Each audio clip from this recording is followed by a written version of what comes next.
வணக்கம். இன்னைக்கு நம்ம பார்க்க போற சமையல் உடல் எடை, கெட்ட கொழுப்பு, சுகர் லெவல் கண்ட்ரோல் பண்ற மாதிரி ஒரு அருமையான கஷாயம் எப்படி செய்யலாம்ங்கறத பார்க்கலாம். இப்போ ஒரு pan எடுத்துக்கலாம். இதுல வந்து நல்ல ஒரு 250 ml அளவுக்கு தண்ணி சேர்த்துக்கலாம். அதாவது 2 டம்ளர் அளவுக்கு தண்ணி சேர்த்துக்கலாம்.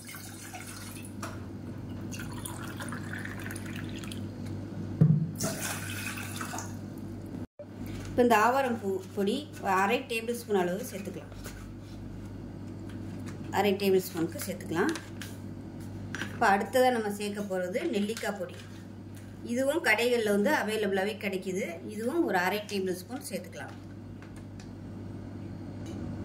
இது கூடவே 1/2 டேபிள் ஸ்பூன் கொத்தமல்லி, அதாவது தனியா விதை, அதே மாதிரி 1/4 டேபிள் ஸ்பூன் மிளகு, 1/4 டேபிள் ஸ்பூன் சீரகம், 1/4 டேபிள் ஸ்பூன் சோம்பு, 1/4 டேபிள் ஸ்பூன் பட்டைத்தூள். அதாவது நம்ம பிரியாணிக்கெல்லாம் சேர்ப்போம் இல்லையா பட்டைத்தூள். இதுவும் நார்மலாகவே டிபார்ட்மெண்ட் ஸ்டோர்லாம் கிடைக்கிது. லவங்க பட்டைத்தூள்னு கேட்டு வாங்கிக்கோங்க. அப்படி இல்லைன்னா நீங்கள் வீட்டில் வந்து சுருள் பட்டை இருக்கு இல்லையா, அது கூட நீங்கள் மொத்தமாக சேர்த்து நல்லா பொடி பண்ணி வச்சுக்கிட்டிங்கன்னா யூஸ் பண்ணிக்கலாம். இது கூடவே வாசனைக்காக ஒரே ஒரு ஏலக்காய், கொஞ்சமாக சுக்கு தட்டி வச்சுருக்கேன், அதை சேர்த்துக்கலாம். சுக்கு இல்லைன்னா நீங்கள் இதுக்கு பதிலாக இஞ்சி சேர்த்துக்கலாம். இது எல்லாமே நல்லா அப்படியே மீடியமான ஃப்ளேமில் கொதிக்கட்டும். இதில் சேர்த்துக்க பொருட்கள் எல்லாமே கெட்ட கொழுப்பை கரைச்சி எடுத்துரும். அதே சமயம் ரத்தத்தை வந்து நல்லா சுத்தம் பண்ணும். இது வந்து வெயிட் லாஸ் பண்ணுறதுக்கு மட்டும் இல்லாமல் சுகர் லெவல் வந்து கண்ட்ரோல் பண்ணுறதுக்கும் இந்த டீ வந்து குடிச்சிங்கன்னா உங்களுக்கு நல்லா கண்ட்ரோல் ஆகும். வெயிட்டும் லாஸ் ஆகும், சுகர் கண்ட்ரோலும் நல்லா வரும்.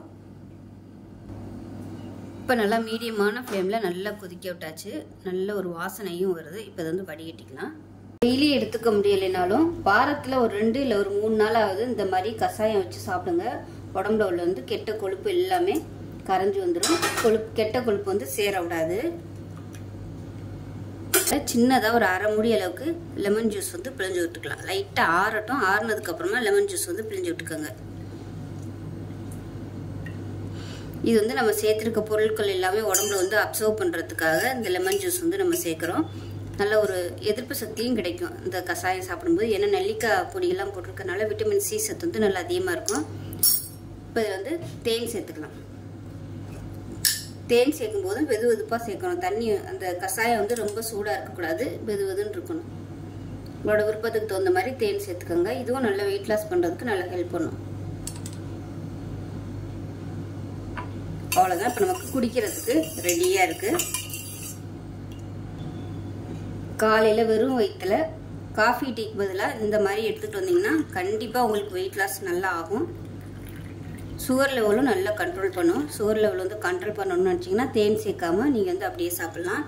ஸோ அவ்வளோதான். செஞ்சு பாருங்கள். செஞ்சு பார்த்துட்டு எப்படி வந்துச்சுங்கிறத சொல்லுங்கள். வீடியோ பிடிச்சிச்சுன்னா லைக் பண்ணுங்கள், கமெண்ட் பண்ணுங்கள், சேனல் சப்ஸ்கிரைப் பண்ணுங்கள், பக்கத்தில் உள்ள பெல் பட்டனையும் ப்ரெஸ் பண்ணுங்கள். நன்றி.